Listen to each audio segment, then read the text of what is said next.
The entire military facility went silent when the armored vehicle refused to move.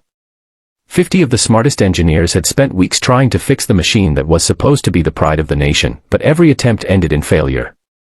The countdown clock was running, the general was arriving in less than an hour, and everyone believed the project was finished. Then a man in an old jacket walked into the garage carrying a small toolbox, a tired face, and the determination of a father who had already fought harder battles than any machine could create. Nobody expected him to succeed. Nobody even believed he belonged there. But sometimes the person everyone ignores is the one person who can save everything. Before we continue this emotional journey, if you believe in kindness, second chances, and that people deserve an opportunity to prove themselves, take a moment to like this video, share it with someone who needs inspiration, leave a comment, and subscribe to the channel Beyond Single Dad for more powerful stories. The rain was falling heavily outside the military research facility as the engineers stood around the massive armored vehicle with exhausted faces. The vehicle, known as the Aegis 9, was designed to survive the toughest environments on Earth. It had advanced technology, powerful armor, and a system that had taken years to develop. But there was one problem. It would not start. Every test failed. Every expert had a different theory. Some blamed the software. Others blamed the engine.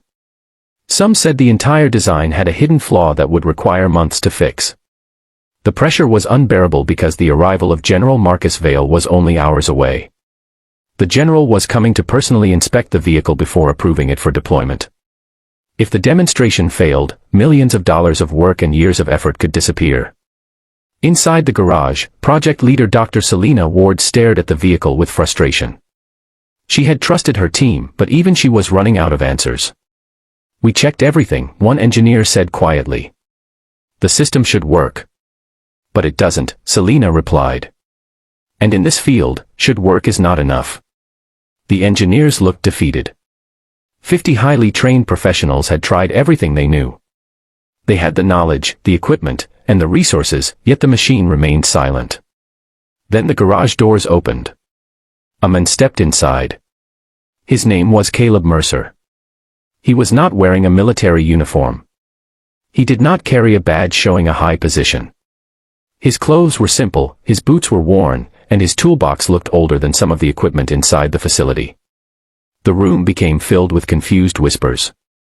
Who is he? Maintenance. Why is he here?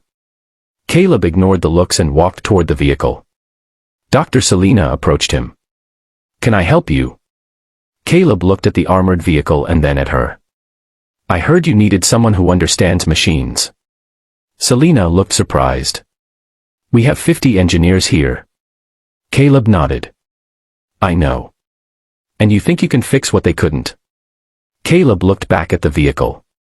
I think every machine tells you what is wrong. You just have to listen. The engineers exchanged doubtful looks.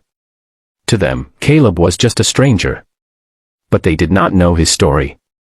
Years earlier, Caleb had been a talented mechanical technician. He had worked on engines, military vehicles, and industrial machines. He was never famous, never wealthy, and never the person standing in the spotlight. Then life changed. His wife passed away unexpectedly, leaving him alone to raise his young daughter, Arya. Caleb had a choice. He could chase his old career and spend endless hours away from home, or he could become the father his daughter needed. He chose his daughter. He left his high-paying job and took smaller repair work around town. He fixed farm machines, broken cars, and old equipment just to pay the bills. Many people saw him as someone who had lost his potential. But Caleb knew something they did not.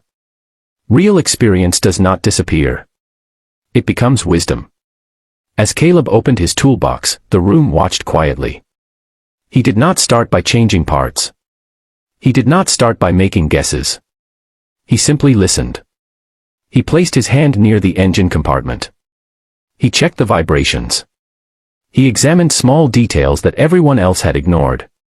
After several minutes, he looked confused. Who tested the vehicle after the last software update? One engineer raised his hand. We did. Caleb looked at him. Did you test it under pressure? The engineer hesitated. What do you mean? Caleb pointed at the system panel.